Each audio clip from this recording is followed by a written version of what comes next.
Welcome back to Ben's Book Club. Today, we are diving into the book, How to Stop Being Toxic. If you've ever found yourself right in the middle of an argument and suddenly thought, wait, am I actually making this worse right now? Well, this explainer is exactly what you need. Today, we're going to completely challenge how we look at ourselves. We're breaking down the blueprint for unlearning those destructive behaviors and stepping into true, honest accountability. So, what if the toxic person is you? Let that incredibly uncomfortable question sink in for just a second. Most self-help books out there, they're entirely focused on how to spot a toxic person, right? How to build up walls against them or just cut them out of your life entirely. But the author Tom Stokes, he does something radically different here. He completely flips the mirror. Instead of teaching us how to play detective with everybody else's flaws, this book asks us to look inward and really examine the manipulative patterns we might actually be bringing to our own relationships. Okay, let's dive into this. We've got a great, structured roadmap today for unlearning these destructive behaviors without spiraling into shame. We're covering the mirror moment, the anatomy of unconscious manipulation, radical accountability, the art of apologizing, and finally, rebuilding trust and habits. All right, section 1, the mirror moment, and specifically de-shaming the behavior. Let's get right into what we actually mean by this massive internet buzzword. Before we can even think about fixing anything, we absolutely have to define what toxicity really is. Toxicity is basically a set of unlearned defense mechanisms or childhood scripts. It is not, and this is so crucial to remember, it is not a permanent malicious identity. We really need to use inclusive, compassionate language here because, honestly, people rarely wake up and just decide to be malicious. The harmful things we do, like over-controlling a situation or having a sudden emotional outburst, they're usually just protective responses. They're learned coping mechanisms that have, frankly, just outlived their usefulness. You are absolutely not an inherently bad person just because you've developed these patterns. Now, a really quick but super critical disclaimer here. While this explainer and the book are fantastic, powerful self-help tools, self-diagnosing definitely has its limits. If you're dealing with severe relational harm, abuse, or coercive control, well, books simply do not replace therapy. Deep-seated trauma almost always requires the guidance of licensed professionals. But for everyday relationship friction and unlearning those stubborn bad habits, we have plenty of actionable ground to cover today.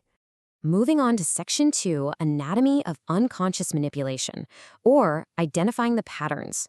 Let's look at how these defense mechanisms actually show up and cause damage in real life. Now, what's really interesting about this slide is that once we strip away all that shame we just talked about, we can honestly look at how incredibly normalized these manipulation tactics are in our daily lives. We're talking about gaslighting, guilt tripping, or even using the silent treatment as a literal weapon. Have you ever deployed triangulation, bringing in a third party just to create jealousy? Or maybe played the victim to dodge blame?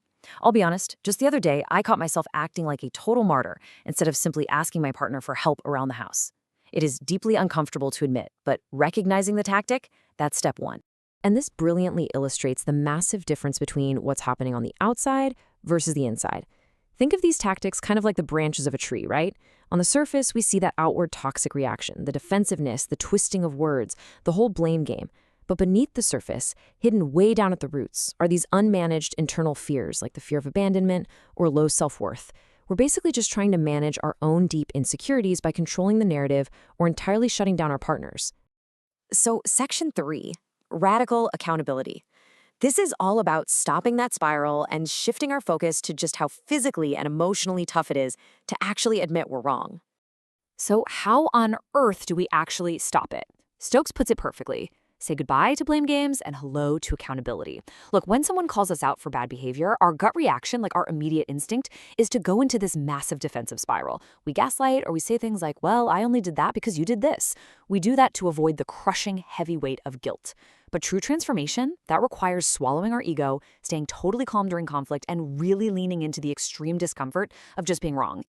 Let's move to and see how this builds into a highly practical 3-step self-accountability framework that you can use to literally stop a toxic reaction right before it leaves your mouth. Step 1, simply pause before reacting. Literally, just stop. Take a breath. Step 2, internally name the feeling. Are you jealous? Are you scared? Treat that feeling like a passing guest, not a permanent resident. And step 3, take responsibility with 0 excuses. Just this simple little pause, it completely shatters that automatic childhood script we've been running on. Which brings us to Section 4, the art of apologizing. Now we get into the actual mechanics of how we repair the damage and fix the relationships we've hurt once we recognize these patterns. So the crucial point is that most apologies completely fail because they have an ulterior motive. Think about it. A toxic apology almost always contains the word but. Like, I'm sorry, but. It's totally designed to ease our own anxiety and defend our bruised ego. A truly healing apology, on the other hand, is completely unconditional. It focuses entirely on validating the other person's pain, aiding their healing, and doing it without minimizing our own impact whatsoever. All right, Section 5, Rebuilding Trust and Habits. This is the long road ahead. Because, spoiler alert, just reading a book or watching an explainer doesn't magically and instantly make us safe people. We actually have to put in the work to replace our toxic defaults with a constructive communication toolkit if we want to rebuild a burned bridge. This means swapping out finger-pointing for I statements. It means trying to maintain a 3-to-1 ratio of positive to critical feedback to really foster some goodwill. We've got to practice real, active listening. And crucially, it means setting clear boundaries. Boundaries are not walls to shut people out. They are clear, healthy guidelines that protect your emotional space and keep that awful resentment cycle from starting all over again. But please remember this. Relapse is incredibly common when you're under stress. When you're exhausted or anxious, those old, deeply ingrained childhood scripts, they are absolutely going to try to take over again. Developing real emotional intelligence takes a lot of time. Rebuilding trust isn't about some massive grand romantic gesture. It requires consistent, boring, everyday changes. It means actively listening to your partner's pain without sitting there secretly planning your next counterattack in your head while they speak. So as we wrap things up today, I want to leave you with this final, really hopeful reflection. What does a truly non-toxic relationship look like for you? Just imagine a connection built on real accountability, empathy, and clear boundaries rather than fear and manipulation. The absolute most empowering takeaway from Stokes' work is that because these behaviors were learned, they can absolutely 100% be unlearned. The work is hard, no doubt about it, but the connection waiting for you on the other side, it is entirely worth it.